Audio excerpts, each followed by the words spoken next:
Welcome students, आपका CSET की class में स्वागत है। और आज हम स्टार्ट करने जा रहे हैं आपके चैप्टर नंबर 1 से, इकोनॉमिक्स एंड बिजनेस एनवायरनमेंट के chapter number 1, that is basics of demand and supply and forms of market competition. तो these are the 8 chapters which are covered in your economics and business environment. और आज मैं start कर रही हूँ आपके first chapter से, basics of demand and supply and forms of market competition. तो चलिए जी स्टार्ट करते हैं जी। एक पीपीटी है, यहाँ पे आपको दिख रहे हैं ये लोग। चलिए इसी पीपीटी में हम समझने की कोशिश करते हैं द कॉन्सेप्ट ऑफ डिमांड। देखिए, डिमांड के बारे में जनरली एक मैंगो पर्सन जो सिर्फ इंग्लिश के नजरिए से डिमांड के बारे में बात कर रहा है, इकोनॉमिक्स के नजरिए से डिमांड के बारे में नहीं बोल रहा है। वो बोल रहा है भाई मुझे डिमांड है मेरी, मुझे ये घर लेना है, मुझे ये गाड़ी लेनी है, मुझे ये बुश खलीफा खरीदना है, मुझे ये आईफिल टावर दे दो। ये डिमांड कर रहा है, इतनी बड़ी बड़ी, बाय गॉड डाइजेस्ट भी नहीं हो रही, इतनी बड़ी बड़ी डिमांडें कर रहा है भाई। डिमांड इस इंग्लिश में तो यार आपने बोला मुझे ये चाहिए, मुझे ये चाहिए, बट इकोनॉमिक्स में डिमांड का मीनिंग प्योरली डिफरेंट है भाई, बहुत ही अलग है। डिमांड का मीनिंग इकोनॉमिक्स में बिल्कुल अलग है। अब इकोनॉमिक्स क्या कह रहा है उस चीज को हम समझने की कोशिश करते हैं एक मजेदार एग्जाम्पल से। चलो जी स्टार्ट करते हैं। तो यहाँ पे मैं एक वर्ड लिखने जा रही हूं, डिजायर। बड़ा अच्छा सा वर्ड है डिजायर, इच्छा। क्या डिमांड खाली डिजायर है? मुझे ये चाहिए, मुझे ये चाहिए, मुझे वो चाहिए, मुझे गाड़ी बंगला ये वो सब चाहिए। क्या डिमांड खाली डिजायर है? इकोनॉमिक्स में demand is not desire only, it has other words also. Desire के साथ, यहां पे मैं वर्ड बोल रही हूं एबिलिटी, और एबिलिटी के साथ मैं एक और वर्ड जोड़ रही हूं विलिंगनेस। विलिंगनेस। अब जी ये गाड़ी दिख रही है आपको, एक जबरदस्त बढ़िया सी गाड़ी दिख रही है आपको यहाँ स्क्रीन पे। ये बेचारा आदमी, बेचारा ये मजदूर आदमी है, लेबर आदमी है, अरे इसकी बहुत ज्यादा डिजायर है कि ये गाड़ी इसको मिल जाए। ये इच्छा कर रहा है कि मुझे ये गाड़ी मिल जाए। पर एक बात बताइए, जो ये डिजायर कर रहा है, ये जो इच्छा कर रहा है, ये सिर्फ इसकी इच्छा, ये क्या इसको इसके खरीदने के लिए इसके पास पैसे है? इसके पास इसको खरीदने के पैसे नहीं है। तो he is having the desire, he is having the desire, but इसके पास एबिलिटी नहीं है। He is not having to ability to purchase this car. Willingness, willingness तो दूर की बात है, अभी समझेंगे विलिंगनेस क्या चीज है। मेरे पास इच्छा है, हाँ मुझे खरीदनी है गाड़ी, गरीब आदमी इच्छा है, इच्छा है, एबिलिटी नहीं है, पैसे नहीं है। इसकी कीमत मैं लगभग मान के चल रही हूं, मैं यहां पे लिख देती हूं 15 से 20 लाख है। एबिलिटी इसकी बेचारे की नहीं है। अब यहां पे आपको दिख रहा है, बड़ा जानबूझ के दिखा रहा है मेरे पास कितना पैसा है। तो यहां पे मैं देखूं डिजायर, डिजायर है, गाड़ी खरीदनी है भाई, बहुत पैसे वाला आदमी है, इसके पास ऑलरेडी 6 से 7 गाड़ी है, पर कह रहा है मुझे हाँ और गाड़ी खरीदनी है। डिजायर है, हाँ जी है, इच्छा है, एक और गाड़ी खरीदने की इच्छा है। क्या एबिलिटी है? भाई पैसे दिखा रहा है, बहुत अमीर आदमी, रिच बिलियनर, एबिलिटी है, इसके पास डिजायर भी है, इसके पास एबिलिटी भी है, इसके पास इतने पैसे हैं कि वो इस गाड़ी को खरीद ले दोस्तों। पर विलिंगनेस ना, व्हाट इज विलिंगनेस? अब तुम बोलोगे ma'am there is no difference between desire and willingness. Desire और विलिंगनेस में कोई डिफरेंस नहीं है, बहुत बड़ा डिफरेंस है। कई बार हम लोग मार्केट में जाते हैं, मार्केट में मैं गई कपड़े खरीदने के लिए, और मेरे को इच्छा थी कि मैं एक बहुत बढ़िया टी शर्ट खरीदूं, एक बहुत अच्छी सी टी शर्ट खरीदूं। मेरी इच्छा थी टी शर्ट खरीदने की। मैंने अपना पर्स देखा, पर्स में पैसे भी थे, नहीं भी थे तो वही फोन पे है, डेबिट कार्ड है, क्रेडिट कार्ड है, तो भाई एबिलिटी भी है खरीदने की, टी शर्ट खरीदने की। अब मैंने टी शर्ट देखी भी, अब जब मैंने टी शर्ट देखी तो मुझे उसका कलर ही नहीं पसंद आया, तो मेरी विलिंगनेस खत्म हो गई. I have the desire, I want to buy a t-shirt, I am having the ability, I am having the money, पर willingness is over because I am not liking the color of the t-shirt. मुझे वो T shirt का colour बिल्कुल नहीं पसंद आ रहा है. तो जब मुझे वो टी शर्ट का कलर नहीं पसंद आ रहा तो विलिंगनेस खत्म हो गई. अब मैं इसी बिलियनर की बात बोल रही हूँ, इसको इच्छा है, इसको गाड़ी लेने की इच्छा है, उसके पास पैसे भी है, पर जब उसने गाड़ी का मॉडल देखा, उसको गाड़ी का मॉडल नहीं पसंद आया, उसको गाड़ी में फीचर्स नहीं पसंद आया, उसे गाड़ी का रंग नहीं पसंद आया, तो उसकी विलिंगनेस खत्म हो गई, उसको गाड़ी नहीं अच्छी लगी. अब आई मेरी बारी, ये मेरी फोटोग्राफ मैंने यहाँ पे लगाई है. चलो जी, CA Akanksha. Once you become a professional ना, you add this word and say with like, चलो जी, desire. जी मेरे पास ऑलरेडी एक गाड़ी है और मैंने कहा यार अब ये मुझे और भी एक गाड़ी की लेने की इच्छा है, मैंने कुछ पैसे कमा लिए, मेरी इच्छा है, मैंने कुछ पैसे भी कमा लिए, बस एबिलिटी भी आ गई, 8 साल से क्वालिफाइड चार्टर्ड अकाउंटेंट कमा भी रही हूँ, मेरे पास एबिलिटी भी आ गई. अब आई विलिंगनेस की बारी, मैं यही गाड़ी देखने गई, किया, मुझे गाड़ी पसंद आई, मुझे इसका कलर अच्छा लगा, मुझे इसके फीचर्स अच्छे लगे, मुझे इसका म्यूजिक सिस्टम अच्छा लगा, मेरे में विलिंगनेस भी आ गई. और ये जब तीनों चीजें आ गई दोस्तों, तो ये क्या बन गया? डिमांड. मैंने ये गाड़ी खरीद ली. ये गाड़ी technically I have not wide it, but just for the explanation, this is actual demand.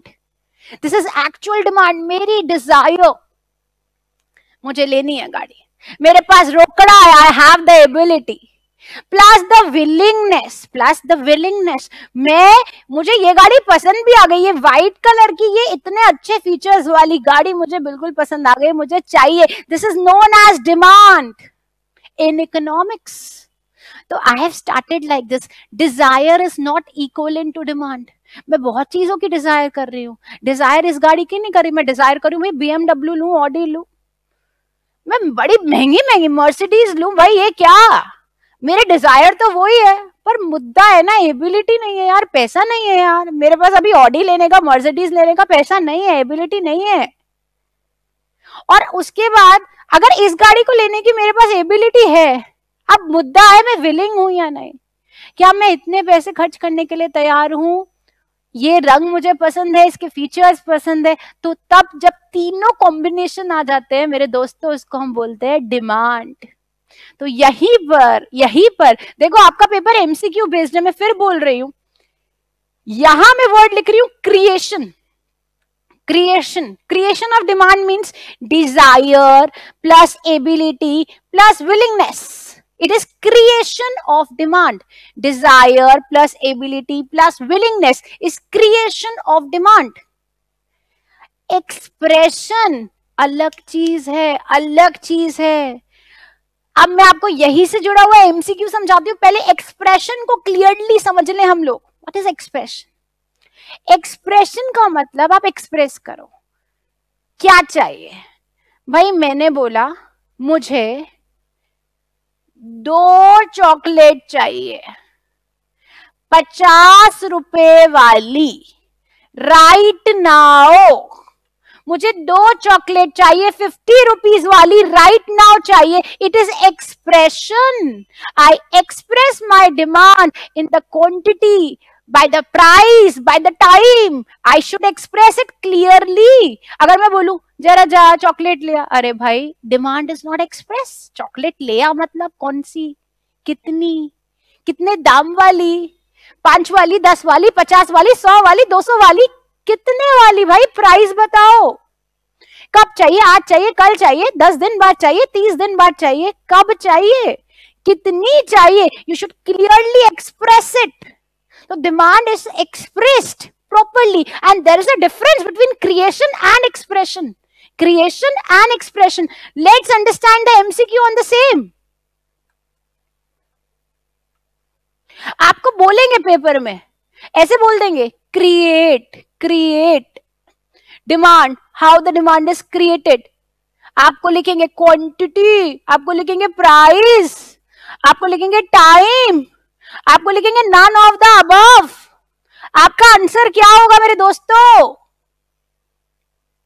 None of the above. क्योंकि क्रिएशन मतलब डिजायर, एबिलिटी, विलिंगनेस। उल्टा देखते हैं एक और, यहां पे मैं लिख रही हूं एक्सप्रेस। एक्सप्रेस जब बोल रहे हैं तो मैं बोलेंगे desire, ability, willingness, none of the above. Answer क्या होगा मेरे बच्चों? None of the above. Express, create, तो आंसर यहां नन ऑफ द अबव, यहां नन ऑफ द अबव, क्योंकि क्रिएशन मतलब दिस एंड एक्सप्रेशन मतलब दिस। क्रिएशन बोले तो फिर दोबारा मेरी इच्छा, मेरे पैसे, मेरी विलिंगनेस। एक्सप्रेशन मतलब कितना, क्वांटिटी, किस दाम पे, किस समय पे। I hope you got the concept of creation of demand and expression of demand. चलो जी आगे चलते आगे चलते आगे। डिमांड को समझने के लिए हमें समझना है डिमांड क्या चीज है। डिमांड एक, समझेंगे, डिमांड एक इंडिपेंडेंट वेरिएबल है या एक डिपेंडेंट वेरिएबल है। एक इंडिपेंडेंट वेरिएबल है या डिपेंडेंट वेरिएबल है? Answer is demand is a dependent variable, क्योंकि वो डिपेंड कर रहा है बहुत सारे फैक्टर्स पे। वो डिपेंड कर रहा है बहुत सारे फैक्टर्स पे। फैक्टर्स क्या है भाई? आज मुझे अभी बहुत तेज भूख लगी है, मेरे को ये खाना चाहिए। मैंने बोला भैया ये बर्गर कितने का दिया, मुझे भूख लग रही है। तो भैया कह रहे ये बर्गर 800 रुपए का। प्राइस को देखते ही मेरी भूख खत्म हो गई, मेरी डिमांड खत्म हो गई। जेब में पैसे थे, डिजायर थी, बट 800 रुपए सुन के मेरी भूख खत्म हो गई। क्यों? बहुत महंगा बोल रहा है यार ये भाई। तो ये फैक्टर्स है। डिमांड एक डिपेंडेंट वेरिएबल है जो मेरे को हाईली अफेक्ट कर रहा है। तो आज आप पढ़ने जा रहे हो ऐसे बहुत सारे फैक्टर्स जिस पे डिमांड डिपेंड करता है। आज आप पढ़ने जा रहे हो बहुत सारे factors. Factor number one, price of the commodity. Price of the commodity. चलो जी एग्जाम्पल समझते हैं। मैं एक दिन मैं एयरपोर्ट पे उतरी, बहुत सुबह सुबह का टाइम था। सुबह सुबह मुझे बहुत मन करा क्योंकि मैं एकदम सुबह नींद खोलने के लिए, फ्रेश होने के लिए, I need a coffee, desperately I need a coffee.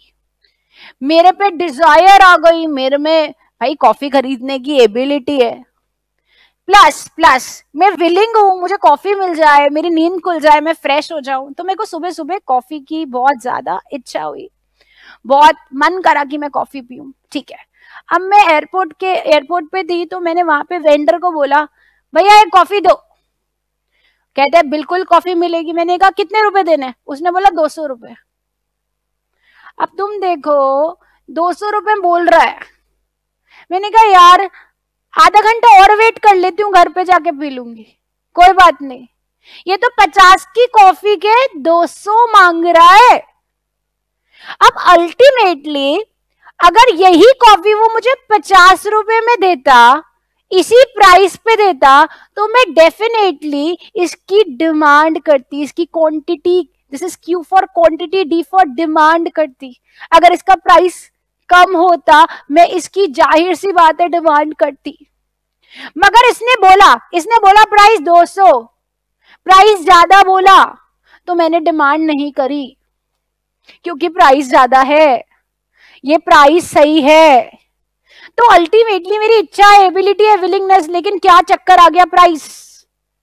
Price की वजह से उसका जो ज्यादा प्राइस था मैंने डिमांड नहीं करी, उसका कम प्राइस होता तो मैं जरूर डिमांड करती। मुझे समझ आया है there is an inverse relationship between price and quantity demanded. There is an inverse relationship. Inverse मतलब lower the price, higher the demand. Higher the price, lower the demand. There is an inverse relationship between price and quantity demanded. और एक खूबसूरत शब्द लिखा है ceteris paribus. Ceteris paribus. What is ceteris paribus?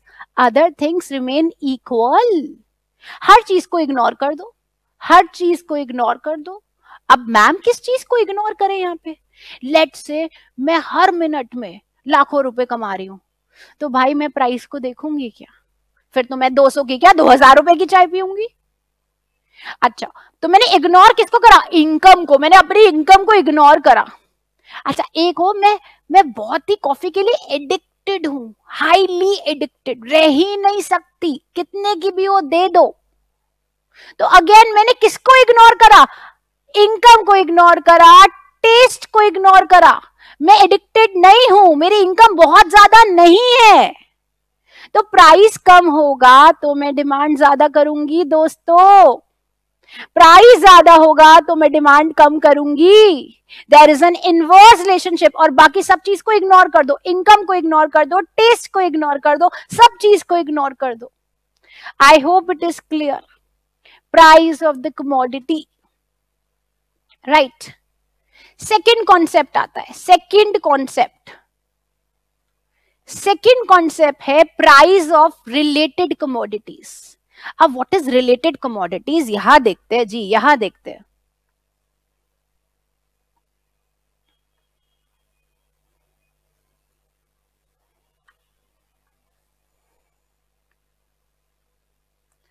Price of related commodities. Price of related commodities जिसमें दो category के goods आते हैं, दो कैटेगरी के. Category number 1, first category is substitute goods, substitute. And दूसरी category complementary, complementary. Substitute goods, complementary goods. अब इसमें इसको हम क्या बोलते हैं? एक और नाम से मैं आपको यहां पे दिखाती हूं. Substitute goods are also called as competing goods. Competing goods. अब कॉम्पीटिंग गुड्स कैसे होते हैं, हम यहाँ पे एग्जाम्पल करते हैं. भाई आज के जमाने में सब्स्टिट्यूट गुड्स और कॉम्पीटिंग गुड्स कौन से होते हैं? जैसे पिज्जा हट का कॉम्पीटिंग कौन है? डोमिनोज. बर्गर किंग का कॉम्पीटिंग कौन है? मैकडोनल्ड. होंडाई का कॉम्पीटिंग कौन है? होंडा. डेल का कॉम्पीटिंग कौन है? HCL. एप्पल का कॉम्पीटिंग कौन है? OnePlus. तो all these are the goods जो I am talking competing, they are the substitute of each other.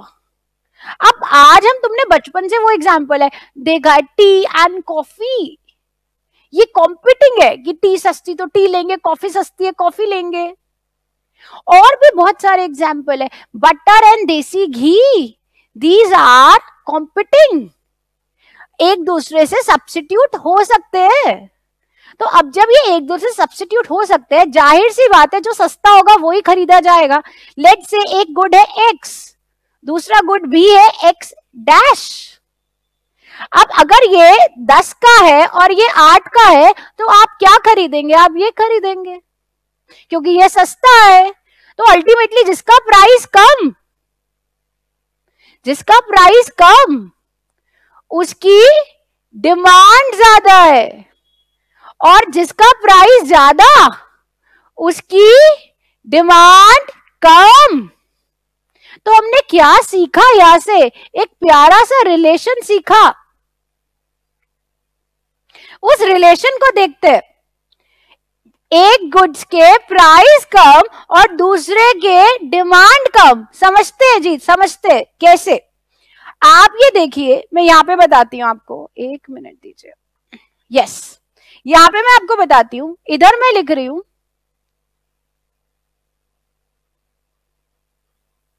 Domino's और इधर मैं लिख रही हूं पिज्जा हट. इधर डोमिनोज और इधर पिज्जा हट. यहां पे प्राइस, यहां पे क्वांटिटी डिमांडेड. यहां पे प्राइस, यहां पे क्वांटिटी डिमांडेड. राइट.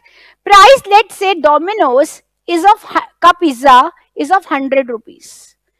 पिज्जा हट का जो पिज्जा है वो भी लेट से इट इज ऑफ 100 रुपीज. ठीक है. अब यहां पे the quantity demanded of Domino's was yes 100 लोग इसको डिमांड कर रहे थे. पिज्जा को भी 100 लोग डिमांड कर रहे थे. पिज्जा हट को भी 100 लोग डिमांड कर रहे थे. डोमिनोज को भी 100 लोग डिमांड कर रहे थे. अब पिज्जा हट के प्राइस अभी भी कुछ नहीं बदले. 100 डोमिनोज का प्राइस अभी भी 100 रुपया. पर पिज्जा हट ने स्कीम निकाली और यहां पे पिज्जा हट ने अपना प्राइस 50 रुपए कर दिया. अब इससे क्या हो गया, जो इसके भी लोग थे वो पिज्जा हट के पास आ गए. कैसे? यहां से लोग आए, यहां से लोग आए, इसके पास 150 हो गए और इसके पास 50 ही रह गए. और अब मान लो मैं उल्टा बोलूं, मान लीजिए इधर पिज्जा हट ने अपना प्राइस 100 की जगह 150 कर दिया. जब इसने अपना प्राइस 150 रुपए कर दिया तो बहुत ज्यादा कर दिया. तो आप ये देखो, इसके पास बस 50 लोग रह गए, इसके पास 100 रुपए में 150 लोग आ गए. तो आप ये रिलेशन देखो दोस्तों, रिलेशन प्राइस डोमिनोज का 100 रुपए ही है और पिज्जा हट का प्राइस 100 था, फिर 50 हुआ, फिर बढ़ गया. तो हमने यहां से क्या रिलेशन देखा? पिज्जा हट ने प्राइस गिराया, पिज्जा हट का प्राइस गिरा तो डोमिनोज की डिमांड गिर गई. पिज्जा हट का प्राइस गिरा, डोमिनोज की डिमांड गिर गई. पिज्जा हट का प्राइस बढ़ गया तो डोमिनोज की डिमांड बढ़ गई, डोमिनोज की डिमांड बढ़ गई. तो आपने देखा रिलेशन कैसे निकला? पॉजिटिव. Positive relation. पॉजिटिव का मतलब एक का प्राइस गिरता है, दूसरे की डिमांड गिरती है, एक का प्राइस बढ़ता है, दूसरे की डिमांड बढ़ती है. There is an positive relation between two goods. और बाकी सारी चीजों को हम यहाँ पे क्या करेंगे? इक्वल, यानी इग्नोर, सेट्रिस पैरिबस कर दो. एक का प्राइस गिरेगा, दूसरे की क्वांटिटी फॉल होगी. एक का प्राइस बढ़ेगा, दूसरे की क्वांटिटी इंक्रीज होगी. There is an positive relationship between substitute and competing goods. I hope it is clear to all of you. तो मैंने आपको यहां पे भी यही बात बताई थी, इसका प्राइस गिरा तो इसकी डिमांड गिर गई. और अगर मैं बोलूं इसका प्राइस बढ़ेगा तो उसकी डिमांड बढ़ जाएगी. तो रिलेशन कैसा निकाला? यहां पे हमने रिलेशन निकाला पॉजिटिव. पॉजिटिव. अब आता है competing goods. What are competing goods? जो एक्चुअल में एक दूसरे को कहीं ना कहीं which are consume together, which are taken together. They are not actually substituting each other, but they are actually complementing each other. They are complementing each other, like bread and butter, car and petrol. You can say tea and sugar. You can say pen and ink. These are the complementary goods. You can say आज के समय Android phone है तो उसमें internet is complementary. If you have that good connection of नया TV, उसके साथ Netflix connection is complementary. तो दिस इज कॉम्प्लीमेंट्री गुड्स. ठीक है. तो अब कॉम्प्लीमेंट्री गुड्स में क्या रिलेशन है ये हमें समझना है. तो कॉम्प्लीमेंट्री गुड्स काफी रिलेशन कैसा रखते हैं? जैसे यहां पे लेट से ब्रेड है और यहां पे बटर. अब बटर का प्राइस गिर गया तो इधर ब्रेड की डिमांड बढ़ जाएगी क्योंकि बटर सस्ता है. बटर का प्राइस गिरा तो ब्रेड की डिमांड बढ़ गई क्योंकि बटर इज कंपैरेटिवली चीपर. तो कॉम्प्लीमेंट्री गुड्स में कैसा रिलेशन होता है? इनवर्स रिलेशन को समझते हैं दोस्तों. What is inverse relationship? Let's understand. यहां पे let's write down bread and यहां पे I am writing butter. Okay. So the price and the quantity demanded. Price and the quantity demanded. Price bread का 20 रुपए. ठीक है. बटर का price late से 10 है, ठीक है, ब्रेड का प्राइस 20 है और बटर का प्राइस 10 है। डिमांड ब्रेड की 50 लोग कर रहे हैं, बटर की डिमांड भी 50 लोग कर रहे हैं। जो लोग ब्रेड ले रहे हैं वो साथ में बटर ले रहे हैं। मैं यहाँ पे मान के चल रही हूँ, ये एजम्पशन लेके चल रही हूँ। अब क्या हुआ, ब्रेड का प्राइस 40 हो गया और बटर का प्राइस अभी भी 10 है। अल्टीमेटली इससे क्या हो गया, डिमांड ऑफ ब्रेड 50 से गिर के 10 आ गई और डिमांड ऑफ बटर भी 10 रह गई। क्या सीखा आपने? देखा प्राइस ब्रेड का बढ़ गया और डिमांड बटर की गिर गई। ये महंगा हुआ, बटर की डिमांड गिर गई। अब आगे देखते हैं, लेट से ब्रेड 5 रुपए की रह गई तो अल्टीमेटली यहां पे डिमांड 100 हो गई, बटर वही 10 का है और यहां पे डिमांड 100 हो गई। तो क्या सीखा, प्राइस किसका बड़ा है? प्राइस बड़ा है, प्राइस बड़ा है बच्चों, सॉरी प्राइस गिरा है ब्रेड का और बटर की डिमांड बढ़ गई है। तो हमने देखा ये दोनों रिलेशन, ये वाला और ये वाला, कैसा रिलेशन है class? Inverse, inverse relationship between complementary good. एक के प्राइस गिरते हैं, एक के प्राइस बढ़ते हैं, दूसरे की डिमांड गिरती है, एक के प्राइस गिरते हैं, दूसरे की डिमांड बढ़ती है। There is an inverse relationship. So these are the two concept of related good. These are the two concept of related good. तो हमने अभी क्या सीखा? Price of related goods. One is substitute goods, other is complementary goods. In substitute goods, there is a positive relation. एक का price गिरेगा, दूसरे की डिमांड गिरेगी। एक का प्राइस बढ़ेगा, दूसरे की, यहां पे बोल रही हूं प्राइस गिरेगा एक्स का, डिमांड गिरेगी वाई की। प्राइस बढ़ेगा एक्स का, डिमांड बढ़ेगी वाई की। तो रिलेशन कैसा हुआ? Positive, positive. और यहां पे प्राइस गिरा एक्स का, डिमांड बढ़ी वाई की। यहां पे प्राइस एक्स का बढ़ा और डिमांड वाई की गिर गई। कैसा रिलेशन हुआ? यहां पे inverse. I hope the logic is clear to all of you. The relation which is positive, the relation which is inverse, क्योंकि ये सब्स्टिट्यूट कॉम्पिटिंग गुड्स है, ये कॉम्प्लीमेंट्री गुड्स है। ओके, चलिए आगे हम चलते हैं। Next topic, income of the household. Income of the household, it also affects demand, it highly affects demand. Like we have these 3 categories of good, normal, inferior and necessity. अब normal और luxury goods, like say मैं यहां पे मेरी income 50,000 रुपए थी और बढ़ के 1 लाख रुपए हो गई। अरे वाह, 50,000 रुपए से मेरी इनकम बढ़ के 1 लाख रुपए हो गई। अब मैं 50,000 रुपए की इनकम पे, 50,000 रुपए की इनकम पे थोड़ी ना वही पुरानी चीजें खरीदूंगी। अब मैं क्वालिटी बढ़ा दूंगी, अब मैं महंगी महंगे आइटम्स खरीदूंगी। तो now I am going to buy luxury. तो अब हम इस चीज में देखेंगे, एक एग्जाम्पल से देखते हैं। चलो यहाँ पे एक बंदा है, चलो मैं अपने आप को लेके चलती हूँ और 50,000 1 लाख सारी इनकम्स पे आऊंगी। तो मैंने जब करियर की शुरुआत करी तो मैंने प्रैक्टिस करनी शुरू करी और पढ़ाना शुरू करा। तो लेट से मेरी पहली आमदनी काफी कम आई, 10,000 रुपए, 10,000 रुपए। अब 10,000 रुपए में लेट से उस समय मैं राइस और ब्रेड वगैरह ये सब घर का सामान खाने का लेके आई, तो मैं 40 रुपए किलो राइस लेके आई। ठीक है जी। अब फिर धीरे धीरे मेरी इनकम बढ़ गई, 10,000 से 50,000 पहुंच गई।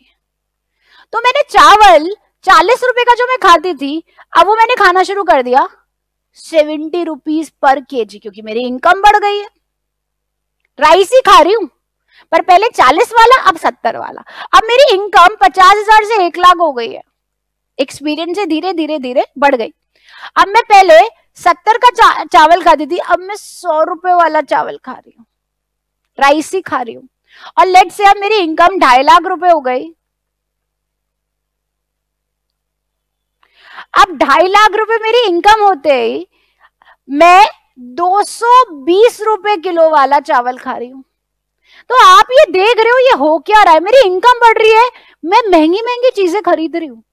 अब आप देखो, अगर ये 220 रुपए वाले चावल मेरे लिए लग्जरी है, तो ये 100 रुपए वाले चावल मेरे लिए इंफीरियर हो गए।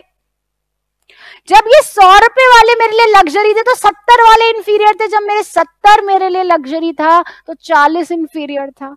और जब मेरे लिए 40 लग्जरी था तो मे बी 20 वाला इंफीरियर होता। तो what I am trying to say, जैसे जैसे इकोनॉमिक्स कहीं से भी डिफाइन नहीं कर रहा है गुड्स, सिर्फ रिलेशन बता रहा है। It never defines the good, it always tell you the relation. Relation is what, आपकी इनकम, इनकम को मैं यहां पे डिनोट कर रही हूं वाई से। इनकम बढ़ी, आपकी जैसे इनकम बढ़ी उसी तरीके से, जैसे इनकम आपकी बढ़ी सेम तरीके से आपकी जो डिमांड थी, इनकम बढ़ी सेम उसी तरीके से आपकी डिमांड फॉर लग्जरी गुड बढ़ती है। इनकम 10 से 50, डिमांड बढ़ी, 50 से 1 लाख, डिमांड बढ़ी, 1 लाख से 2.5 लाख, डिमांड बढ़ी। तो इनकम बढ़ी, डिमांड फॉर लग्जरी बढ़ा। और जैसे आपकी इनकम गिरी, जैसे आपकी इनकम बढ़ी, आपकी डिमांड फॉर इंफीरियर गुड्स गिर गई। आप जब 1 लाख रुपए कमाना शुरू कर दिया तो आपने 70 वाले नहीं खाए।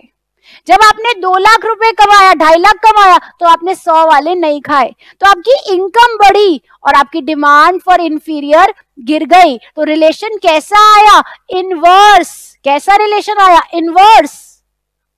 तो अल्टीमेटली हमने यहां से रिलेशन निकाले, हमने डेफिनेशन नहीं निकाली, हमने रिलेशन निकाले। रिलेशन क्या है, क्या है relation? Yes, what is the relation?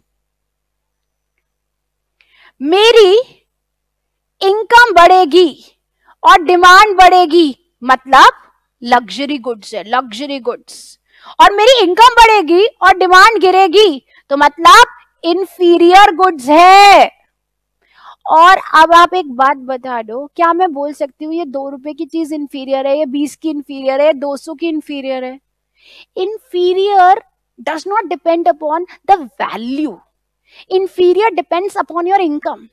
If you are earning 2.5 lakh तो मे बी 100 रुपीज वाला चावल is inferior. If you are earning 5 lakh तो मे बी 200 वाला इंफीरियर हो गया। तो आपकी, अब मेरे लिए जो लग्जरी है वो अंबानी के लिए इंफीरियर होगा। तो अल्टीमेटली यहाँ पे इंफीरियर वैल्यू पे नहीं है, लग्जरी वैल्यू पे नहीं है, it is the relation. Income बढ़ती है, डिमांड बढ़ती है, तो लग्जरी गुड होता है। मेरी इनकम बढ़ी 1 लाख से 2 लाख, मैंने और महंगी चीजें खरीदी। मेरी इनकम बढ़ी और मैंने इंफीरियर गुड्स खरीदने की डिमांड कम कर दी। I hope the logic is clear to you, the concept of luxury and inferior. And the last concept is necessities. The last concept is necessities. What is necessity? Necessity जिसके बिना हम जी नहीं सकते, जिसके बिना हम रह नहीं सकते, हमारे लिए हमें ये चाहिए ही चाहिए। अब जैसे मेरी इनकम बढ़ी, मैंने डॉक्टर को बोला भाई अब मेरी इनकम बहुत है और मेरे को तुम 1 दवाई देते हो, नहीं अब मेरी इनकम बढ़ गई मुझे 2 दवाई दे दो। अरे डॉक्टर कहेगा 2 दवाई क्यों दे दूं, इनकम बढ़ी है, दवाई का डोज सेम रहेगा। तो इनकम बढ़ने पे नेसेसिटी की डिमांड पे एज सच कोई असर नहीं आता। नेसेसिटी की डिमांड कांस्टेंट ही रहती है। मेरी इनकम बढ़ गई, अब मैं 2 रोटी खाती थी अब मैं 10 खाऊंगी, नो। मैं 2 गोली खाती थी अब मैं 4 खाऊंगी, यू नो, मेरी इनकम बढ़ गई। नहीं भाई, इनकम बढ़ने से आप नेसेसिटीज चीजें जो आपको चाहिए चाहिए, मैं 10 गिलास पानी पीती हूँ, अब मेरी इनकम ज्यादा है, अब मैं 20 गिलास बिस्लेरी का पानी पीऊंगी। अरे क्यों भाई, इनकम बढ़ी है तो आपका जो नेसेसिटी है, जो आप पहले भी ले रहे हो आप अभी भी लोगे, उसके डिमांड पे असर नहीं आएगा, it will be constant. May be थोड़ा सा चेंज आ जाए, आप 2 की जगह 3 रोटी खा लो, आप अच्छी क्वालिटी पे आ जाओ, पर इसकी डिमांड पे असर नहीं आता। तो आज हमने 3 फैक्टर्स पढ़े, 3 फैक्टर्स क्लास, 3 फैक्टर्स पढ़े।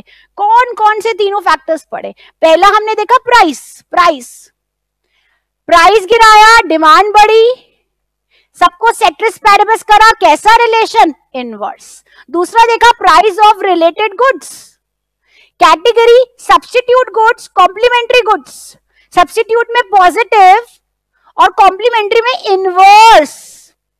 और तीसरी कैटेगरी हमने कौन सी देखी? तीसरी कैटेगरी इनकम। इनकम में क्या क्या आया? इनकम में आया फर्स्ट लग्जरी, दूसरा इंफीरियर, तीसरा नेसेसिटी। इनकम बढ़ रही है, इनकम बढ़ रही है, इनकम बढ़ रही है, डिमांड बढ़ेगी, पॉजिटिव रिलेशन, डिमांड गिरेगी, inverse relation, negative relation. Income बढ़ेगी, डिमांड पे कोई असर नहीं आएगा, constant. So the next point is taste and preference. हमने देख लिए 3 फैक्टर्स डिमांड को अफेक्ट कर रहे हैं। And the fourth point that I am starting is taste and preference. अब ये भी बहुत बड़ा फैक्टर है। कई लोग नहीं देखते यार प्राइस क्या है, पैसे वाले लोग हैं, प्राइस क्यों देखेंगे।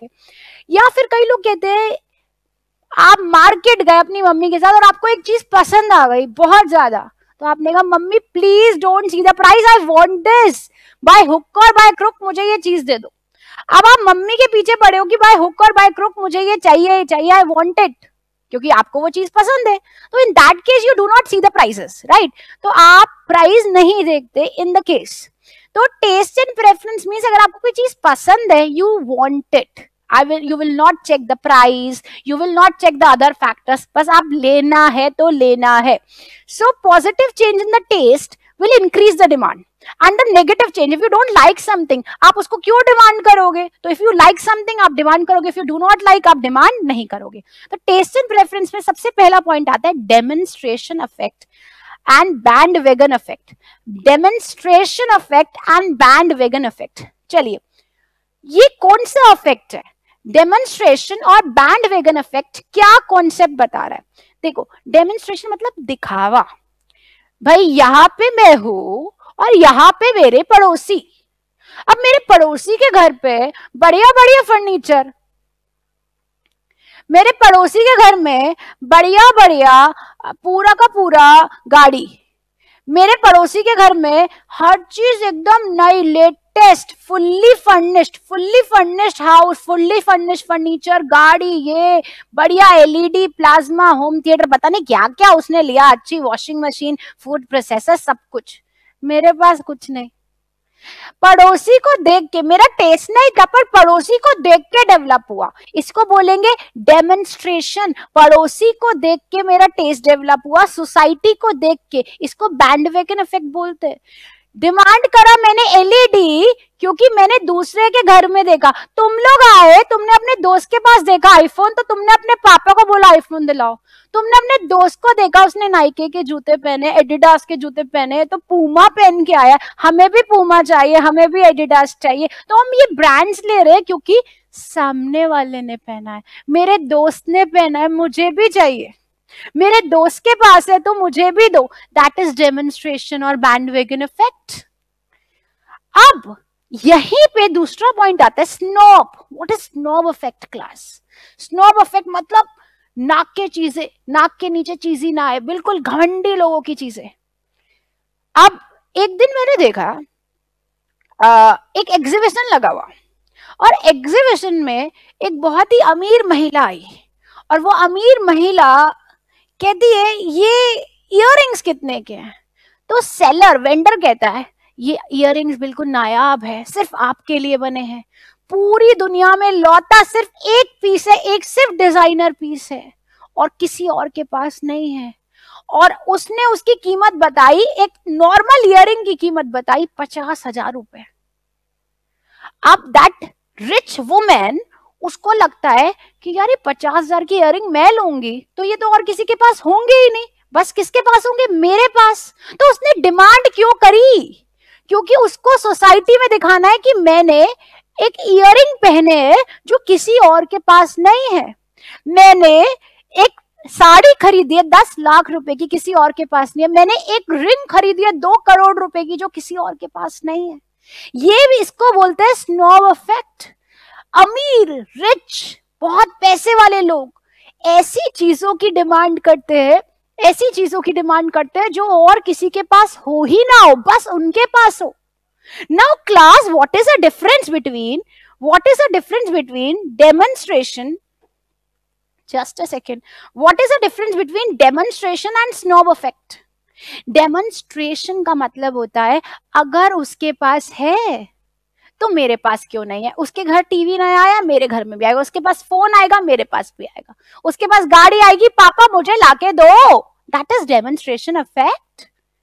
मगर अगर मैं बोलूं वेबलेन इफेक्ट की, किसकी बात बोलूं? Veblen effect, sorry snob effect ही। अगर मैं बोलूं स्नोब इफेक्ट मींस अगर उसने आपकी जैसी ड्रेस पहन ली तो भाई आपकी तो नाक ही कट जाएगी। आपकी ड्रेस होनी चाहिए डिजाइनर वियर, सबसे महंगी, सबसे अलग, सबसे यूनिक। उस महिला ने उससे 50,000 की इयररिंग खरीदे कि शायद और किसी के पास ये नहीं होंगे, बस मेरे पास होंगे। So demand is created on the snob effect. A person may develop the taste of something that he developed, that it increases its prestige. मैं सबसे महंगी इयररिंग पहनूंगी, मैं सबसे महंगी ड्रेस पहनूंगी तो मेरी प्रेस्टीज बढ़ेगी, मेरा स्टेटस बढ़ेगा, मेरा सोसाइटी में एक सिंबल होगा। भाई सेलिब्रिटी हूं मैं, मेरा स्वैग है। इसको स्नोब इफेक्ट बोलते हैं। तो स्नोब इफेक्ट मतलब आपकी जो स्टेटस के हिसाब से आपने सबसे महंगी चीज ली जो और किसी के पास ना हो। और अगर मैं बोलूं डेमोन्स्ट्रेशन इफेक्ट के बारे में, तो डेमोन्स्ट्रेशन का मतलब अगर उसके पास है तो मुझे भी चाहिए। तो ये दोनों तरीके से हम लोग में टेस्ट डेवलप होते हैं। ठीक है जी। तो this was about taste and preference. Then we have other factors. Other factors are many other factors which affect the demand, like the country like us, India, size of the population. बच्चा देन है ऊपर वाले की। तो so there is huge population. We are the second largest population in the country and we produce every year one Australia. हर साल एक Australia पैदा कर देता है इंडिया, भाई साहब। तो इस बढ़ती जनसंख्या को देखते, इस पॉपुलेशन को देखते हुए हम क्या देखते हैं? जितनी बड़ी पॉपुलेशन उतनी डिमांड ज्यादा। That is why every country की जो बड़ी बड़ी कंपनीज है वो हमारे देश में आना चाहती है। आप आए दिन देखो, ये कंपनी आई, ये एफडीआई ले आई, फॉरेन डायरेक्ट इन्वेस्टमेंट हमारे देश में आती है, ये कंपनी आ रही है, वॉलमार्ट आना चाहता है, एप्पल आना चाहता है, ये सारी कंपनीज इंडिया में आके काम करना चाहती है। नेस्ले है, कोक है, पेप्सी है, सारे फिरंगी इंडिया में आना चाहते हैं क्योंकि इंडिया की पॉपुलेशन ज्यादा है तो डिमांड ज्यादा है। Then we have the composition of population. Composition मतलब हमारे पास बुढ़े भी है, मतलब I mean with respect, sorry, हमारे पास एक अच्छे खासे उम्र के सीनियर सिटीजन्स है, हमारे पास बिल्कुल बच्चे भी है। We have young also, we have kids also. So this is basically the composition of the population. अब भाई जिस देश में बूढ़े ज्यादा है, सीनियर सिटीजन ज्यादा है, डिमांड किसकी होगी? मेडिसिन की डिमांड किसकी होगी? च्यवनप्राश की। देखो हमारे देश में रिवाइटल भी बिकता है, मिल्खा सिंह बेचता है उसे। मिल्खा सिंह बोलता है मैं अच्छी खासी उम्र का आदमी हूं लेकिन मैं जवान दिखता हूं क्योंकि मैं रिवाइटल लेता हूं। ठीक है, रिवाइटल हो गया, च्यवनप्राश हो गया। तो सीनियर सिटीजन्स। यंग क्या डिमांड कर रहे हैं? यंग में कैटेगरी है भाई, मेल है, फीमेल है, मेल की डिमांड अलग, फीमेल की डिमांड अलग। किड्स, बच्चे, आप देखो हमारे टीवी खोल के किसी दिन बैठ जाओ, मैं देखती हूँ सारे बच्चों प्रोडक्ट्स की एड आती है क्योंकि हर दूसरे सेकंड हमारे देश में बच्चा पैदा हो रहा है। तो बच्चों के डाइपर्स की एड, बच्चों के खिलौनों की एड, बच्चों के खाने के प्रोडक्ट्स की एड भर भर के, क्योंकि ये सब डिमांड है अपने देश में, बच्चों की, बूढ़ों की, जवानों की।